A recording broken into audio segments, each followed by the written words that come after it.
পর বছর ধরে যারা এই জায়গাগুলো দখল করেছিল তাদের মধ্যে কি কোনো বিরূপ প্রতিক্রিয়া দেখতে পেয়েছো?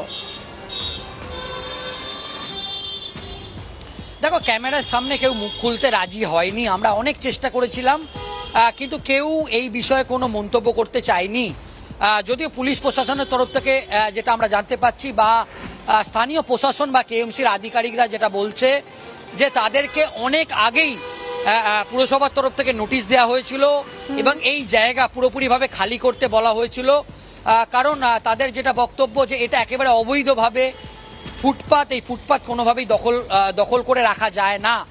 তো সেই মতো আজকে একেবারে ঘোষিত দিন ছিল, আনুষ্ঠানিকভাবে তাদেরকে জানানো হয়েছিল আজকে করা হবে।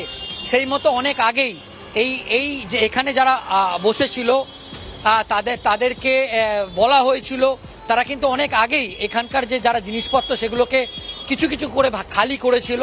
আবার কিছু ব্যক্তি তারা আজকে সকালেই খালি করেছে। তো চাপা একটা ক্ষোভ সেটা কিন্তু লক্ষ্য করা গেছে, যদিও সেটা কেউ ক্যামেরার সামনে কিন্তু কেউ মুখ খুলতে চায়নি। বেশ, আমরা এখানে একদমই কিন্তু সেই ছবিটাই আপনাদেরকে দেখাচ্ছি। আপনারা দেখতে পাচ্ছেন যে এলাকা পরিষ্কার করার কাজ চলছে। পার্ক সার্কাস এলাকায় বুলডোজার চালানো হয়েছে, জেসিবি দিয়ে এলাকা দখলমুক্ত করা হয়েছে। বিজেপি সরকার ক্ষমতায় আসার পর থেকেই বারবার কিন্তু একই কথা বলে গেছে, যে সমস্ত জায়গায় বেআইনি দখলদারি রয়েছে সেই সমস্ত জায়গায় বেআইনি দখলদারি সরানো হবে এবং এলাকাকে দখলমুক্ত করা হবে। এবং সেই কথার মোতাবেকই কিন্তু দেখা গেল একেবারে একই ছবি, পার্ক সার্কাসে দখলমুক্ত করার কাজ চলছে। সুজয়, আমরা কিন্তু কিছুদিন ধরে দেখছিলাম যে অগ্নিমিত্রা পাল তিনি বিভিন্ন জায়গায় তিনি যাচ্ছিলেন, গিয়ে তিনি নিজে পরিদর্শন করছিলেন, এমনকি বাজারের ভেতরের বিভিন্ন দোকানের মালিকদেরকে তিনি বলছিলেন যে এলাকা দখলমুক্ত করতে হবে বা বাজারকে সরিয়ে নিয়ে যেতে হবে, এইভাবে রাস্তার উপরে উঠে এসে বসা যাবে না।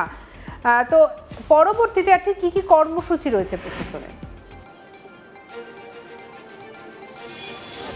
দেখো, আমরা যেটা প্রাথমিকভাবে জানতে পাচ্ছি, গোটা শহর বিশেষ করে ফুটপাথগুলোতে পরিদর্শন হবে, এলাকা ভিত্তিক বলা যেতে পারে। মূলত বড় বড় জায়গা সেগুলোকে প্রাথমিক পর্যায়ে রাখা হয়েছে কলকাতা কর্পোরেশনের তরফ থেকে। পার্ক সার্কাস, ধর্মতলা, রবীন্দ্র সদন থেকে শুরু করে টালিগঞ্জ, যেগুলো একেবারে শহরের মানে হৃদস্পন্দন বলা যেতে পারে, সেগুলোকে টার্গেট করা হচ্ছে। শিয়ালদার মতো জনবহুল এলাকা, রাজাবাজারের মতো জনবহুল এলাকা, মানিকতলা, শ্যামবাজার, বিটি রোড থেকে শুরু করে বলা যেতে পারে উত্তর কলকাতা এবং দক্ষিণ কলকাতা, ভবানীপুরের মতো এলাকা থেকে শুরু করে গোটা শহরকে বলা যেতে পারে যে ফুটপাত আছে সেগুলোকে কিন্তু সেই সরানোর কাজ কিন্তু চলবে। একেবারে সুজয়। আর সুজয়, এই যে এলাকার যে ছবিটা আমরা দেখতে পাচ্ছি, তুমি যে বলছিলে যে প্রত্যেকটা এলাকায় এরপরে নজরদারি চালানো হবে, প্রত্যেকটা জায়গায় নজর রাখা হবে। দেখো, অনেক সময় দেখা যায় যে এলাকা দখলমুক্ত করার পরেও আবারও হয়তো কয়েক মাস পরে সেই সমস্ত এলাকায় নতুন করে কিছু দোকানপাট গজিয়ে উঠতে শুরু করে, বা আবার কেউ না কেউ এসে সেখানে ব্যবসা করতে শুরু করে, আবার সে অবৈধভাবে দখলদারির মতো বিষয় আসে।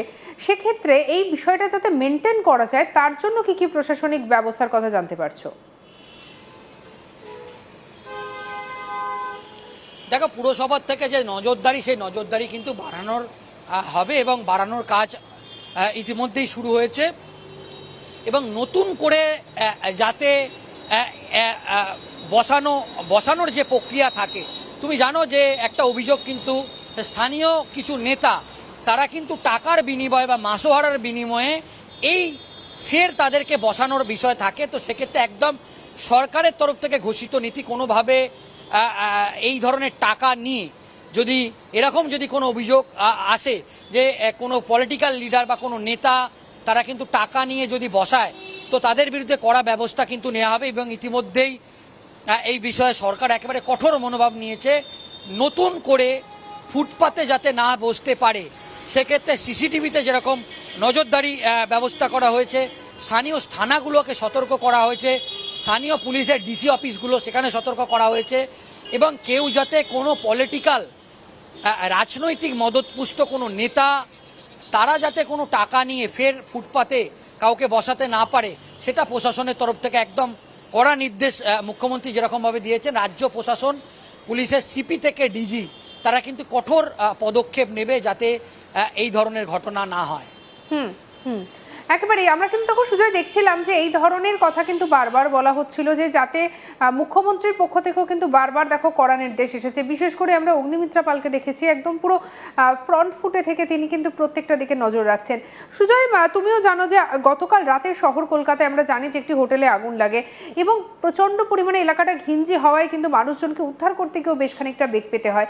এই যে পার্ক সার্কাস এলাকা, আমরা কিন্তু জানি যে এই পার্ক সার্কাস এলাকাও কিন্তু অন্যতম জনবহুল এবং ঘিঞ্জি এলাকা, এবং এই সমস্ত জায়গার যে সমস্ত নির্মাণ কাজগুলো হয়েছে এত বছর ধরে, সেই নির্মাণ কাজগুলো কি খতিয়ে দেখার কোনো কথা জানতে পারছো?